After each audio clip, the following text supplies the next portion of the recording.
Baik, Tribuners, kita ke berita terakhir. Jalan rusak di kawasan Pasar Batu Merah bahayakan warga. Pemkot Ambon diminta segera perbaiki. Jalan rusak di kawasan Pasar Batu Merah, Kecamatan Sirimau, Kota Ambon mengalami kerusakan di sejumlah titik. Dari pantauan tribunambon.com, di lokasi terdapat sejumlah lubang dengan ukuran kecil hingga besar yang mengakibatkan aliran air tergenang di kawasan sekitar. Ardi, salah satu penarik gerobak, mengaku kesulitan melintasi area tersebut, terutama ketika sambil mengangkut barang. Dia mengaku barang bawaannya sering jatuh ketika melintasi titik-titik yang berlubang. Sementara itu, pengguna jalan lainnya mengaku kerusakan sudah berlangsung cukup lama, namun tidak diperhatikan oleh pemerintah Kota Ambon. Alhasil, warga secara swadaya memperbaiki kerusakan tersebut dengan menggunakan material seadanya.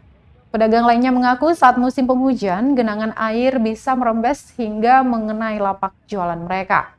Mereka berharap pemerintah Kota Ambon bisa memperbaiki kerusakan jalan tersebut.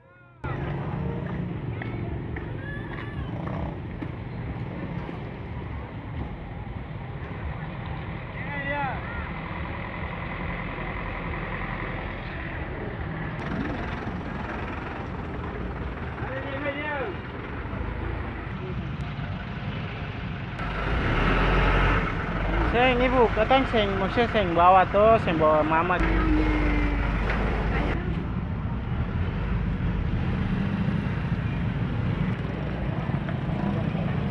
Terima kasih sudah nonton. Jangan lupa like, subscribe, dan share ya.